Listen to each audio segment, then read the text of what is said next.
नयगढ़ जिला अंतर्गत गणिया ब्लॉक अधीन बड़ सिलिंगा आश्रम विद्यालय रे अचानक भावे पहुंची परिदर्शन कले कंधमाल सांसद प्रतिनिधि और गणिया ब्लॉक मंडल सभापति।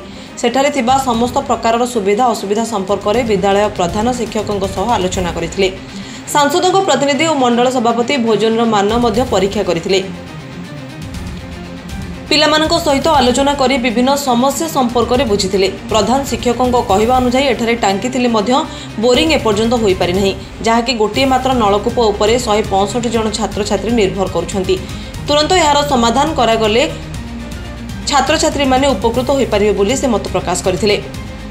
गणियारू सदाशिव पात्रଙ୍କ रिपोर्ट लिव लाइफ ओडिया। जय श्री राम। आज हूँ यशस्वी प्रधानमंत्री मोदीजी 75तम जन्मदिवस। मोदीजी 1950 मसीहा सेप्टेम्बर 17 तारिख में बड़नगर ठारे जन्मग्रहण करते। मोदी होउछंती भारतर एपरि जन प्रधानमंत्री भारत को विकसित करने क्षेत्र में तांकर बहुत गुरुत्वपूर्ण पदक्षेप नहीं। से भितर गोटे हूँ नोटबंदी, जीएसटी, सर्जिकल स्ट्राइक एवं भारत को विकसित करने आर्टिकल 370 से धारा को से उच्छेद कर सबका साथ सबका विकास तांकर जो नारा थिला से नारा को नहीं आम समस्त कर्मकर्ता मैंने आगे चलती।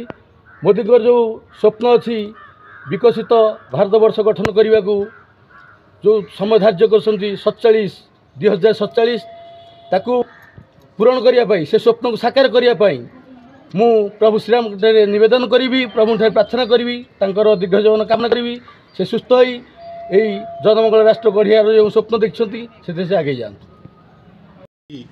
आम देशर यशस्वी प्रधानमंत्री श्री नरेंद्र मोदी 75तम जन्मवार्षिक आम समस्ते शुभेच्छा जनाऊँ तथा आज आम भारतीय जनता पार्टी तरफ समस्त कर्मी एटी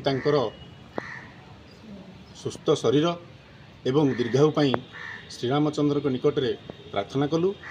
आज भारत देश जो भाव भाव विकसित होउछि, विकसित भारत बनवाई जो कष्ट जो धैर्य तांकर जो अवदान सेमिति भगवान तांको से शक्ति दी थांतु। राष्ट्र मानक भितर भारत सर्वोपरि रहू। आज आम भारत अर्थनैतिक सामाजिक राजनीतिक क्षेत्र में जो भाई वृद्धि करुच्ची से बहुत बहुत धन्यवाद जनाऊँ। आज दीपदान सहित आउ कौन कौन कार्यक्रम आपण करे? आज एठारे पूजा सरला परे आमे एठू गणिया मेडिकल जीवु, सेठारे एडमिट अच्छन जो रोगी मानू तांको हम भेटिबु, तांकर शरीर विषय खबर नबु तथा फल बंटन एवं विभिन्न प्रकार